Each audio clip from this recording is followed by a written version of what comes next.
de la Asociación de Corresponsales Extranjeros poder reverdecer un poco y comenzar con esta serie de entregas, de reuniones, de conferencias y dar una suerte de servicio a los colegas que están bastante complicados, como todos, trabajando en este contexto de pandemia. O sea, la Argentina de pandemia es este ciclo de conferencias, justamente por todas las dificultades que están teniendo todos los colegas. Entonces, empezamos con esta conferencia que tiene que ver con un tema muy preocupante, espinoso, que es el tema de los espionajes internos, con las causas que se están abriendo y los escándalos que están saliendo a la luz poco a poco, que tiene un contexto republicano, un contexto político y un contexto que preocupa a la asociación también porque traba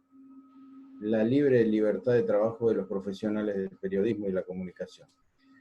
Tenemos a Eduardo Valdés como invitado hoy, no necesita muchas presentaciones, ustedes lo saben, es diputado por el oficialismo, un hombre cercano al presidente Alberto Fernández, fue embajador en el Vaticano en 2014 y 2015, miembro del Parlamento Regional del Mercosur, y integra la comisión que se ocupa de asuntos que tienen que ver con la inteligencia, la comisión bicameral del Congreso. Así que bueno, nuestra modalidad es muy sencillo, él va a exponer en los primeros minutos sobre esta cuestión, va a historiar un poquito seguramente porque esto no es tema nuevo en la Argentina, y después a través del chat quedamos abiertos a todas las preguntas que ustedes quieran hacer. Digo a través del chat en función de estar un poco ordenados con los audios y que no nos superpongamos, ¿no? Así que vamos a ir leyendo las preguntas. Eduardo, te paso la posta, todo tuyo. Muchas gracias a la Asociación de Corresponsales, a la cual tengo un profundo respeto, y les quiero, a ver si puedo hacer un poquito de historia. Digamos que la democracia reconquistada en el año 83 supo meter el cuchillo en las Fuerzas Armadas con aquel juicio a las juntas militares y con todos los juicios posteriores de Memoria, Verdad y Justicia, y ha sido uno de los pilares fundamentales en el cual se ha podido asegurar la continuidad institucional desde el 83 a la fecha. Lo que la democracia argentina recuperada le debe es en meter el cuchillo en los organismos de inteligencia. Allí creo que nos debemos una gran materia, porque la conformación de estos servicios de inteligencia no se ha modificado desde la época de la dictadura a la fecha.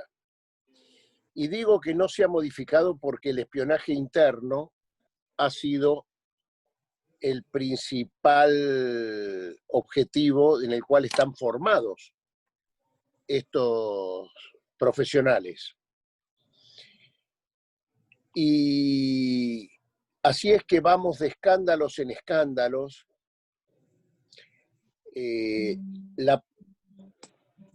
Quizás en el año 2014 la presidenta Cristina Fernández de Kirchner, cuando nombra a Oscar Parrilli al frente de la entonces CIDE y se transforma en AFI, que deroga los fondos reservados para los agentes de inteligencia, quizás ese fue un paso muy, muy importante. Pero debo decir que en los años anteriores el poder omnímodo del agente Jaime Estiuso generó barbaridades, a mi entender, en ese tiempo preexistente a esa intervención del 2014. Y lamentablemente en el 2016, cuando recién asume el nuevo gobierno de Mauricio Macri, lo primero que hacen es reinstaurar los fondos reservados para la Agencia Federal de Inteligencia. Se nombra al frente de la agencia a alguien que está muy íntimamente cercano al presidente y más el presidente se vanagloria en algún reportaje o en algún libro que se escribe sobre él, que lo selecciona por ser el más pícaro.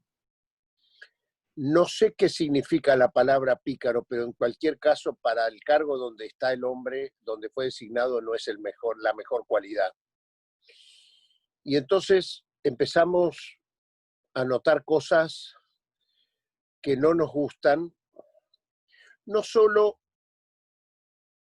para quienes pensamos muy distinto al gobierno de ese entonces, sino también pasa para con gente que piensa como el presidente. El presidente Macri ya tenía un antecedente por el cual tenía doble procesamiento de primera y de segunda instancia. En la sala 1 de competencia federal, los 3 jueces que integraban esa sala, Ballestero, Fará y Freiler, lo habían condenado por unanimidad por espionaje ilegal allá por el 2009-2010. Y cuando él era jefe de gobierno de la ciudad de Buenos Aires en ese momento, y cuando él gana las elecciones en un fallo muy cerca de su asunción, el 29 de diciembre, el juez Casanelo lo sobresee sobre esa situación. ¿Qué tiene? ¿Por qué hablo de ese tema? Porque tienen una similitud con el hecho actual, que es lo que acaba de aparecer en el juzgado de Lomas de Zamora y donde la prueba es muy concluyente.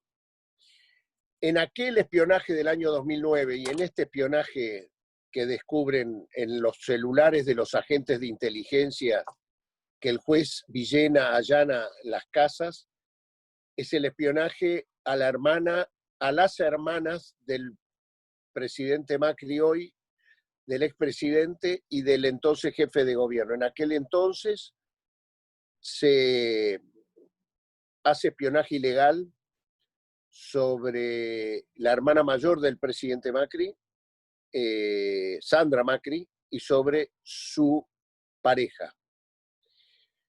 Y en este caso se encuentra en los teléfonos de los agentes de inteligencia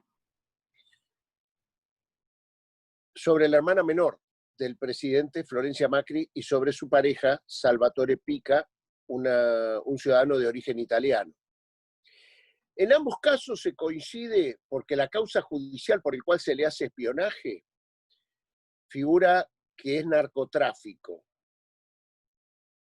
que Salvatore Pica, la pareja de Florencia Macri, estaría siendo investigado por narcotráfico, según declararon los agentes de inteligencia del grupo Super Mario Bros, que así se llama el grupo que ellos tienen en WhatsApp y que es donde figura toda la prueba, las filmaciones, los audios entre los agentes de cada una de las personas que yo les voy a ir contando que están espiadas en este momento. En aquel momento, en el año 2009, a Sandra Macri, para poder hacerle espionaje ilegal, la pusieron dentro de un expediente de un juez misionero que estaba investigando en Misiones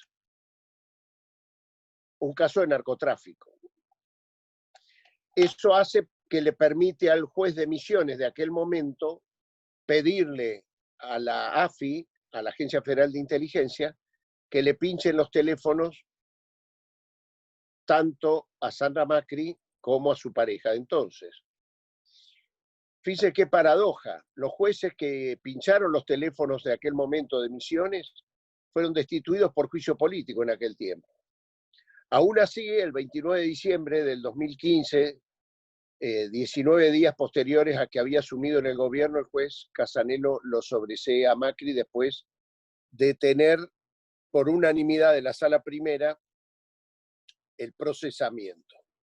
Y ahora se vuelve a repetir la historia con la otra hermana, con la misma denuncia, pero no sabemos qué juez es el que la estaría investigando a Salvatore Pica y a la hermana menor de Macri en... Digo esto y lo voy contando porque es un paralelismo. Y si fuera mi hermana, se los digo, yo me hubiera presentado urgentemente de querellante en la causa del juez Villena, porque me repugnaría que le hagan espionaje ilegal a mi hermana, cosa que hasta a este momento no ha sucedido. Yo cuento esto porque en este momento se ha demostrado que han sido espiados por este grupo que eran orgánicos de la Secretaría de Inteligencia o de la Agencia Federal de Inteligencia, el jefe de gobierno de la Ciudad de Buenos Aires, Horacio Rodríguez Larreta, el vicejefe, Diego Santilli, la gobernadora de la provincia de Buenos Aires, María Eugenia Vidal, la entonces gobernadora de la provincia de Buenos Aires, María Eugenia Vidal. Estos tres ya se han presentado como querellantes en el expediente que tiene el doctor Villena en Lomas de Zamora, al igual que la expresidenta Cristina Fernández de Kirchner, que debe haber sido la primera espiada desde el día que dejó el gobierno, porque encontramos una precausa armada a finales de diciembre del 2015, cuando ella dejó el gobierno, el 9 de diciembre, una cosa rara, le sacan un fallo que tiene que dejar el gobierno un día antes, y le inventan una precausa, así se denomina la posibilidad de poder hacer espionaje, a Oscar Parrilli, que era la persona quizás, era quien había sido el interventor de la CIDE o de la Agencia Federal de Inteligencia hasta el último día del gobierno de Cristina Fernández, y uno de los colaboradores más cercanos. ¿Cuál era el objetivo de esa precausa? Poder grabar y escuchar a la expresidenta cada vez que hablaba con Oscar Parrilli. A tanto se llegó de querer normalizar esta situación tan atípica de escuchar ilegalmente a las personas, que se naturalizó que en la televisión y en la radio se pudieran escuchar los audios como si fueran capítulos de una telenovela de los diálogos de la expresidenta Cristina Fernández de Kirchner con Oscar Parrilli. Y resulta que ahora nos enteramos, por lo que figura en las pruebas de los agentes de inteligencia, que aquel periodista que se vanagloriaba de escuchar de publicitar los audios del diálogo de la expresidenta, figura entre los favorecidos por el trabajo que hacían los agentes y se lo entregaban para que él lo visibilizara en su programa de televisión. No se hubiera podido naturalizar estos hechos si no hubiera habido también mucha complicidad mediática. Y lo digo con dolor, porque han sido víctimas quizás los periodistas más relevantes de la Argentina, tanto de un sesgo político como del otro sesgo político. Me acuerdo, por ejemplo, de Carlos Pañi, quizás la pluma más importante que tiene el diario La Nación, junto con Hugo Alconada Amón. En el caso de Carlos Pañi, no solo fue espiado, sino que se hizo un programa de televisión en uno de los programas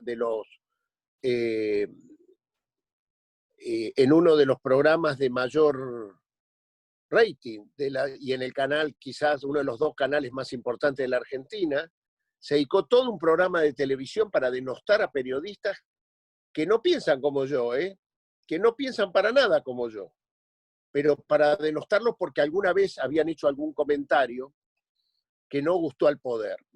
Hablo de Carlos Pañi, hablo de Alejandro Fantino, hablo de la directora de programación del Canal América, Liliana Parodi, y poniéndole adjetivos o calificativos horribles que quedan después grabados en las redes sociales, todas de difamaciones personales, que se naturalizan o se naturalizarían normalmente como que es dentro de los gajes del oficio. Y no son Eso no existe. Eso no es verdad. Eso es la cloaca de la Argentina, es la cloaca de la patria. Piensen como yo o no piensen como yo. Entonces, a partir de ahí me fui comprometiendo. Me dolía tanto los que pensaban como yo como los que no piensan como yo. Entonces ahora vemos que han aparecido en una investigación a partir de unos unos allanamientos muy urgentes que desarrolló el juez Villena, ha encontrado la prueba contundente de espionaje ilegal a dirigentes políticos, a dirigentes sociales, al presidente de la Corte Suprema de Justicia de la Nación, a dirigentes oficialistas y a dirigentes opositores, a periodistas oficialistas, a periodistas opositores, a periodistas. Lo mismo había sucedido en Dolores, en la causa del doctor Ramos Padilla, donde un agente que decía ser de la DEA, que decía ser de la Mossad, Marcelo Sebastián D'Alessio, que trabajaba con los jefes de las bases del conurbano que había armado la Agencia Federal de Inteligencia para espiar en la provincia de Buenos Aires. Allí, también en Dolores, aparecían investigados el presidente de la Corte Suprema de Justicia, que aparece en este caso también, el vicepresidente Rosati, la gobernadora de la provincia de Buenos Aires, el ministro de Seguridad de la provincia de Buenos Aires. Estoy hablando de gente que no piensa como yo, para que no se crea que esto es vendetas de unos contra los otros. Porque, como dije, la cloaca es transversal. Y el espionaje ilegal es lo peor que puede pasar a la institucionalidad de un sistema político. Porque se nutre, si a uno le escuchan los teléfonos, es que quieren saber qué es lo que habla uno y con quién habla. Y si a uno se le meten en sus contabilidades, en sus cuentas bancarias, es porque lo quieren extorsionar. Aquí se ha llegado al caso que al vicejefe de gobierno de la Ciudad de Buenos Aires, uno de los dirigentes fundadores del partido del presidente Macri, Diego Santilli, se usó a una persona que era el ex marido de su actual mujer. Se lo contrató como espía para que se metiera en la casa donde vive el vicejefe con sus hijas, las hijas de su mujer para con el espía, y en la casa de la suegra del propio Diego Santilli, para hurgarle las cuentas bancarias, los viajes. Eso es extorsión pura. Entonces, yo veo hoy con orgullo, se los quiero decir, no sé si está bien explicado esto para cronistas extranjeros, de medios extranjeros, después me lo dirán ustedes, pero yo veo con orgullo hoy que en este expediente que está en Lomas de Zamora, a diferencia del expediente que está en Dolores con el doctor Ramos Padilla, un excelente juez que ha hecho una investigación impresionante a partir de que él también logró en el allanamiento a la casa del espía Marcelo Sebastián D'Alessio, encontró toda la prueba de las extorsiones que hacía un fiscal que todavía está en ejercicio, que se llama Carlos Stornelli, y un periodista que ha sido doblemente indagado y procesado, Daniel Pedro Santoro. Y pudieron comprobar en ambos lugares. La diferencia es que en este expediente, en el último, en el de Lomas de Zamora, se han presentado como querellantes las figuras más importantes de la política espiada, tanto de un lado como del otro. Desde Cristina Fernández de Kirchner hasta, en el día de hoy me he enterado que se constituyó como querellante la ex gobernadora de la provincia de Buenos Aires, María Eugenia Vidal, pasando por el jefe de gobierno de la ciudad, Horacio Rodríguez Larreta, y por Diego Santilli y muchos dirigentes políticos del peronismo, del kirchnerismo y dirigentes sociales. Esto es muy saludable para la Argentina porque quiere decir que estamos dispuestos a ir a fondo en esta investigación. Y mientras algunos quieren recusar al juez, la presentación como querellante de todas estas figuras no hacen otra cosa más que ratificar la investigación. Así que me parece muy importante, repudio todo el espionaje ilegal. Hoy mismo he hablado con el periodista Hugo Alconada Amón, que me parece aberrante lo que se hizo con él. Yo mismo soy el que le avisé de que me enteré que había sido espiado en este expediente, porque él algún día, la única vez que habíamos conversado, me preguntó si sabía que le habían hecho espionaje a él hace muchos años, hace mucho tiempo me lo preguntó, nunca lo supe, pero cuando me enteré de esto, lo primero que hice fue comunicárselo. Yo espero que terminemos de jugar en los sismos que estamos cada uno, y en este caso juguemos todos juntos para sacar lo peor del pus que existe en la institucionalidad, que es el espionaje ilegal, donde no solo han sido espiados la persona que, como dije antes, a mí me conduce políticamente, que es Cristina Fernández de Kirchner, sino también ha sido espiado todas estas personalidades de la oposición política, el director del diario La Nación, Julio César Zaguer, y los periodistas, y cerca también hay una denuncia de que han espiado a cerca de 400 periodistas para lo que fue el G20, y yo no entiendo cómo las organizaciones que nuclean los derechos de la prensa no salen a repudiar profundamente esta situación y se suman a la investigación. Sería buena que se sumen hasta como querellantes para saber en cada una de las investigaciones donde se ha hecho espionaje ilegal sobre periodistas, para que encontremos la verdad de una vez y para siempre. Miren, yo acepté inmediatamente cuando ustedes me han propuesto la asociación poder hablar, porque lo mejor que yo puedo hacer con esto, servir a esta investigación, es darle visibilidad. Y por eso es que estoy dispuesto a contestar las preguntas que ustedes quieran hacerme. Voy a empezar a hacerte la primera pregunta, mientras en el chat los colegas van lanzando las preguntas que después vamos a ir leyendo.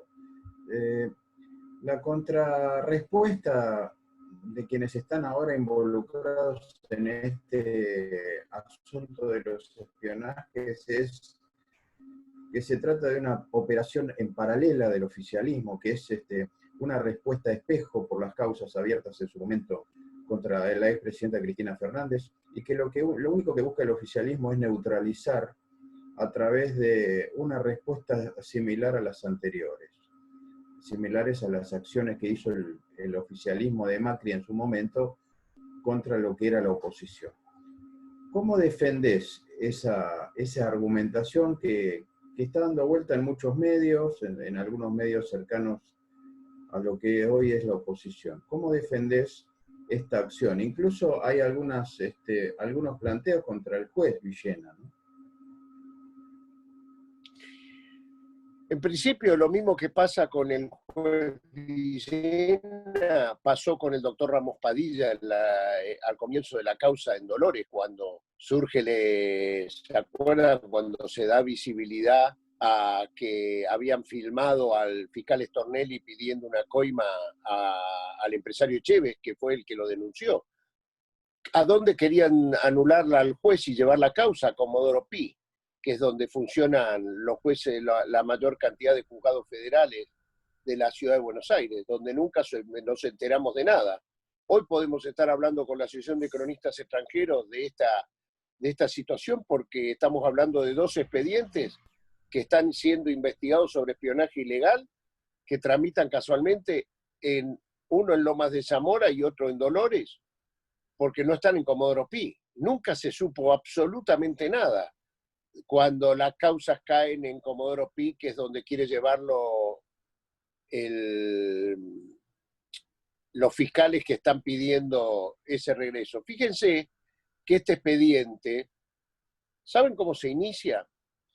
se inicia al revés, no se inicia por el oficialismo, se inicia porque el juez Villena detiene a un narcotraficante muy importante que costó mucho, se lo detuvo creo que en febrero de este año, que mucho tiempo se lo estuvo buscando, dicen que se lo detuvo con 400 efectivos de la provincia de Buenos Aires en un country de sobrenombre Verdura, no me acuerdo el nombre, y ese señor narcotraficante, entre otras cosas, declaró que él había sido el que puso un pan de trotil en la casa de quien era el subsecretario de Defensa del gobierno de Mauricio Macri, que se llama José Luis Vila.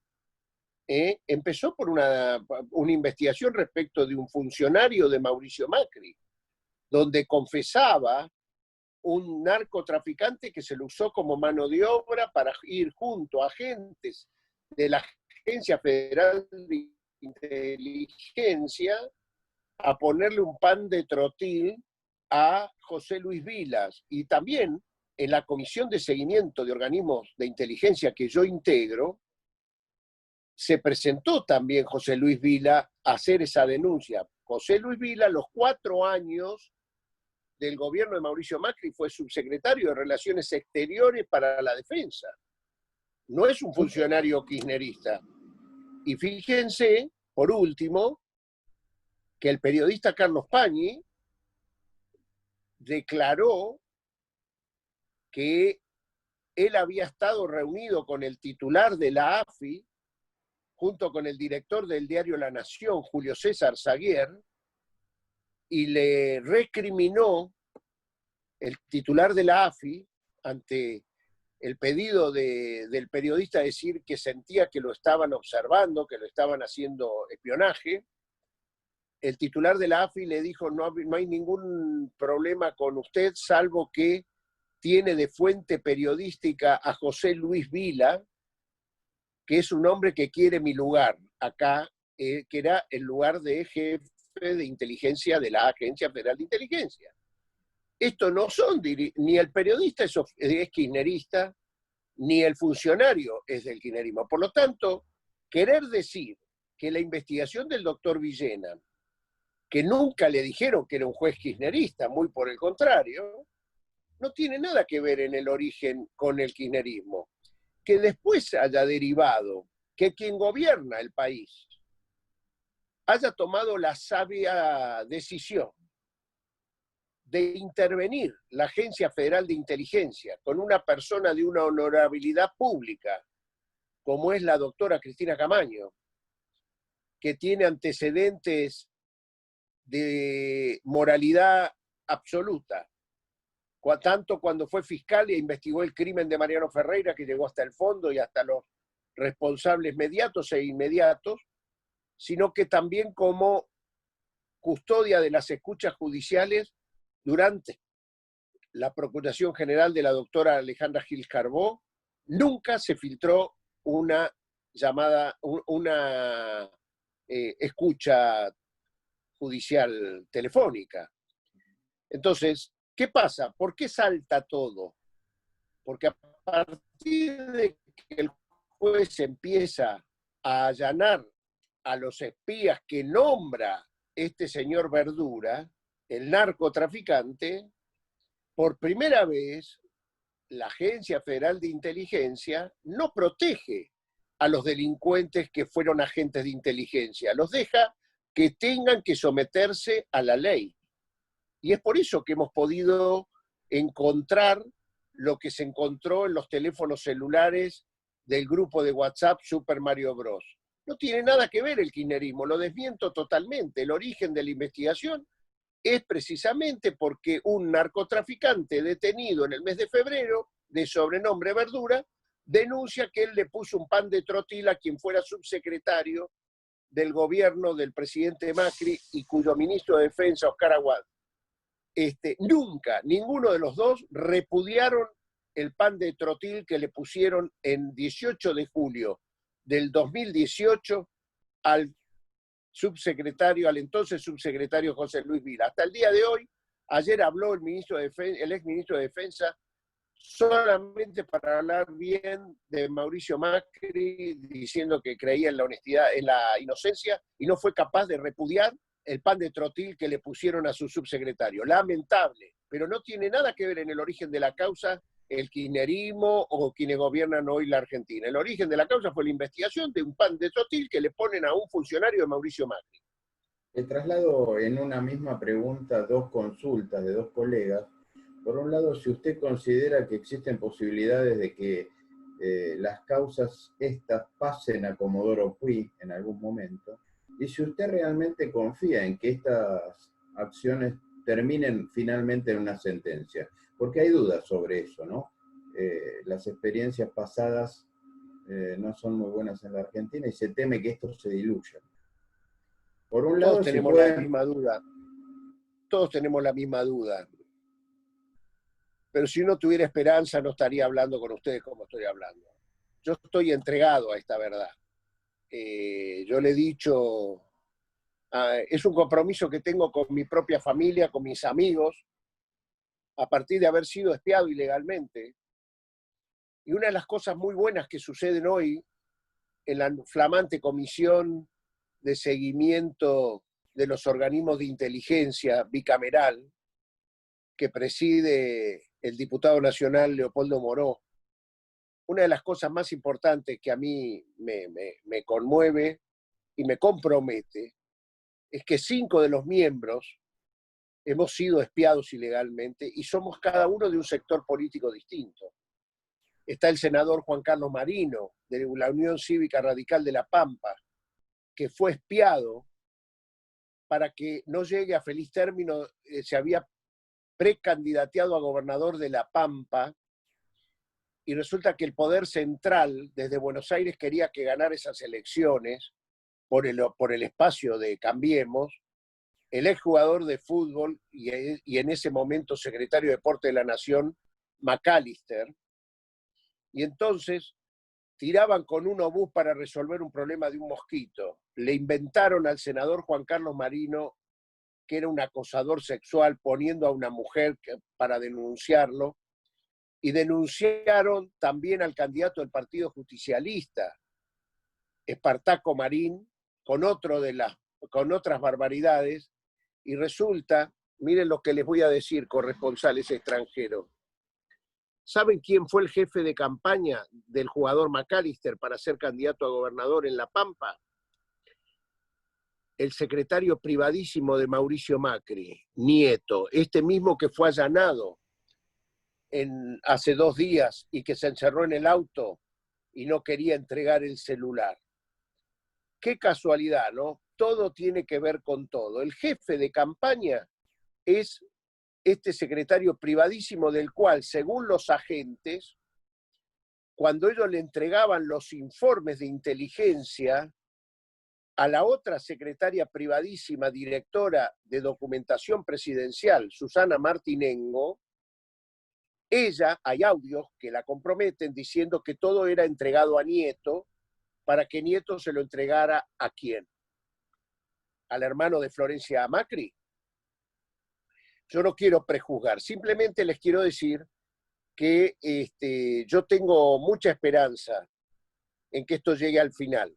Estamos entregando lo mejor de nosotros. Yo decía que la bicameral está el senador Marino, está el diputado nacional Ritondo, también 2 veces espiado en esta causa, en Loma de Zamora, está el espionaje sobre él, y está también un espionaje en Dolores, en la causa del doctor Ramos Padilla, por parte de Marcelo D'Alessio. Está Rodolfo Tailade, que también ha sido espiado en varias oportunidades. Me estoy olvidando de alguien más. Y estoy yo. Y nos hemos comprometido a que vamos a ir a fondo en la comisión, porque es lo que corresponde. Es nuestro mandato y ojalá que dentro de 4 años, cuando dejemos el mandato, podamos decir hemos cumplido con nuestra tarea porque se depuró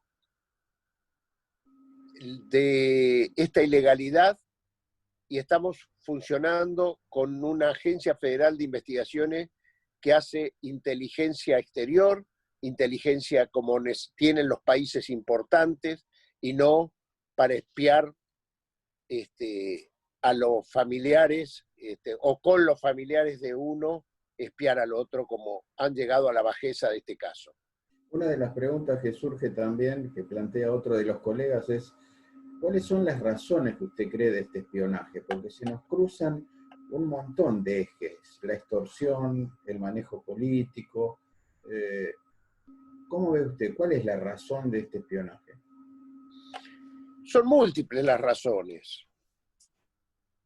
A ver, ¿sabe que en algún otro expediente fuera de Lomas de Zamora, por ejemplo, está espiado Lionel Messi, el jugador de fútbol, y está espiado sobre sus cuestiones con el fisco español?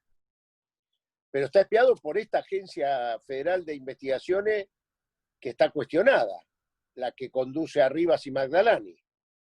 Ahora, ¿cuál era el oficio o la profesión que tenía Rivas antes de llegar? Representante de jugadores de fútbol. O sea, esa es una multiplicidad de investigaciones y seguramente que debe haber muchos más jugadores de fútbol que han sido investigados. ¿Y eso para qué? Para extorsionarlos, tener información sensible para hacerle hacer algunas cosas que ellos no querrían hacer en otro momento, o para inducirlos a que hagan alguna publicidad más barata de la que ellos quieren, porque todos se dedicaban al negocio del fútbol.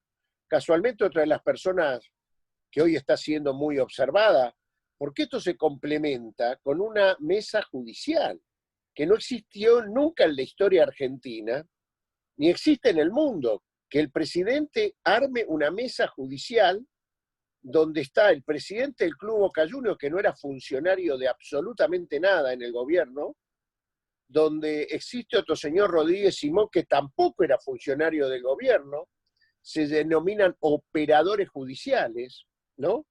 Estaba el jefe de asesores del presidente, Torello, cuentan que estaba también el jefe de gabinete, Marcos Peña, porque yo no lo tenía en esto, pero en los mails que han aparecido está Marcos Peña, y está un personaje muy, muy importante, que hay que prestarle mucha atención, generador de la violación de derechos elementales para los presos, que se llama Juan Bautista Maíquez, y que hoy es el jefe de los fiscales de la ciudad de Buenos Aires. Y este señor Maíquez tenía triple cargo en el mismo momento. Fue subsecretario de Asuntos Penitenciarios, es decir, todas las cárceles federales dependían del señor Maíquez. Era miembro del Consejo de la Magistratura, el órgano que juzga a todos los jueces, por parte del gobierno de Mauricio Macri. Él es el representante del gobierno de Macri en el Consejo de la Magistratura. Con lo que ha habido en los últimos tiempos, jueces han contado cómo este señor se les metía en los juzgados para presionarlos con sentencias que ellos no estaban dispuestos a firmar. Sentencias que en el caso de Maíquez eran persecutorias para con la presidenta Cristina Fernández de Kirchner. Y a su vez, este señor, que fue desde ese lugar el que dio la orden para cablear los institutos penales donde estaban detenidos los presos de origen político, lo filmaron, se ha encontrado hasta un centro de monitoreo en el barrio de Flores de la ciudad de Buenos Aires, donde desde esas pantallas puestas en ese lugar se miraba lo que pasaba en cada uno de los pabellones carcelarios, y qué hacían, y escuchaban a los presos, y qué hacían, y qué no hacían, y hasta la sala de encuentros íntimos dicen que estos canallas han grabado y han filmado. ¿Para qué? Para extorsionarlos, para lograr que se arrepintieran. para pedir que le echaran la culpa de todo a Cristina Fernández de Kirchner. Estos son los relatos que se han escuchado de muchos de los detenidos del pabellón de Ezeiza, que lo único que querían era que se arrepintieran y le echaran la culpa de cualquier cosa a Cristina Fernández de Kirchner. Pero para eso aprovechaban las debilidades de los detenidos que ellos escuchaban a partir de que tenían pinchado el teléfono de la cárcel que hablaban los detenidos con sus familiares. Y ahí uno cuenta las intimidades y las debilidades y la fortaleza. O sea, todo eso conforma un régimen de ilegalidad junto con esto que está sucediendo en la Agencia Federal de Inteligencia, que en algunos casos se usó para opositores la mayoría de las veces y en otros casos también para propios oficialistas. Se cebaron. Lo llegaron a hacer hasta con la hermana del presidente. Un colega plantea, a propósito de esto, el papel de la Corte Suprema, ¿no? Que también fue espiada. Y la pregunta es, ¿usted cómo interpreta el actual silencio de la Corte en este contexto? Con mucho dolor. Yo estoy pidiendo, desde que me enteré de la investigación del doctor Ramos Padilla en Dolores en febrero del 2019, creo que era, que el doctor Rosenkrantz, el doctor Rosati se pusieran a derecho y sean querellantes en la causa de espionaje ilegal. Yo no comparto para nada, para mí es un deber cívico de cuando uno ha sido espiado ilegalmente, presentarse y ser querellante, como lo han hecho ahora, como bien yo felicito a quienes lo están haciendo y no piensan como yo, pero por supuesto me llama mucho la atención que los ministros de la Corte no digan nada, ni cuando sucedió lo de Ramos Padilla, ni que lo digan ahora, ni siquiera que se presenten como querellantes, porque a ellos los espiaron.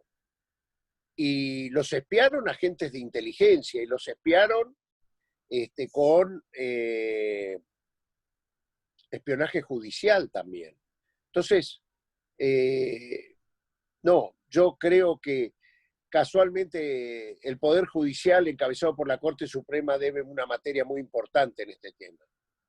Una pregunta más es sobre si este espionaje nace con Macri, o no cree usted que hay servicios que estuvieron escuchando en gobiernos anteriores. En 1983, por ejemplo, con el advenimiento de la democracia, la mano de obra desocupada, o es, cree usted, algo que nace y se profundiza con el Macri? No, casualmente yo le dije que una de las graves deudas que tenemos los dirigentes políticos de la democracia recuperada del 83 a la fecha es haber metido un cuchillo en los organismos de inteligencia. Quien fue el máximo, quizás la figura más importante que tuvo la Secretaría de Inteligencia, que fue Jaime Estiuso, que ya no está más desde diciembre del 2014, pero que formó a muchos de los agentes de inteligencia en esto del espionaje interno y de espiar jueces, entró en el año 1982 a la agencia de inteligencia, es decir, en plena época de los militares. Y seguramente hay muchos que fueron formados por camadas y camadas de agentes de inteligencia. Pero por eso le digo que cuando yo digo que la cloaca es transversal, es porque también es transversal a todos los gobiernos. Lo que llegó es el punto final ahora. Lo que tenemos que hacer es el punto final. Y ese es el compromiso. Porque junto con la reforma judicial es tan importante resolver esta situación. Y en eso es que estamos comprometidos. Yo le tengo que cerrar. Ha sido muy didáctico su exposición, pero aprovechando que usted tiene aquí un auditorio de periodistas que reportan a medios del exterior, ¿qué mensaje le daría hacia afuera, ¿no?, a esta imagen de una Argentina tan vulnerable? No, al contrario, yo creo que es una Argentina que Vulnerables fuimos en el 83, cuando habíamos perdido la guerra de Malvinas y recuperábamos una democracia con un poder militar muy poderoso. Y sin embargo, el doctor Alfonsín primero y los presidentes que lo sucedieron pudieron consolidar los levantamientos militares. El doctor Menem fue el que pudo también resolver los levantamientos cara pintada. Y cada uno de los presidentes que sucedieron al primer presidente democrático argentino trató de ir consolidando cada vez más y más y más el Estado de Derecho. Lo que está sucediendo ahora es que nos toca esto, el cuchillo en los servicios de inteligencia. Y es difícil, es feo, está muy contaminado, pero les aseguro que nos da la fortaleza el hecho de que el presidente de la Nación ha decidido que, como él denominó, los sótanos de la democracia se terminen de una vez y para siempre. La interventora de la Agencia Federal de Investigaciones está en el mismo sentido y esperemos que la sociedad civil, nosotros, estemos en la misma sintonía. Le agradezco muchísimo. Para la asociación es valiosísimo poder tener cercanías con las fuentes del gobierno, con las fuentes de la oposición, con los funcionarios. Este es un primer paso que estamos dando este año, en un año muy complejo, así que le agradezco muchísimo esta oportunidad que nos dio de poder conversar un tema tan delicado. Y les agradezco muchas también. Gracias a ustedes, muchas gracias a ustedes, y estoy a disposición, y aparte me parece muy importante para la asociación, estoy dispuesto a ayudar a lo que sea necesario para visibilizar otras personalidades de la sociedad argentina, política, social, económica, a disposición. Muy amable. Y agradezco la participación de los socios también. Gracias a todos, nos despedimos. Buenas tardes. Gracias.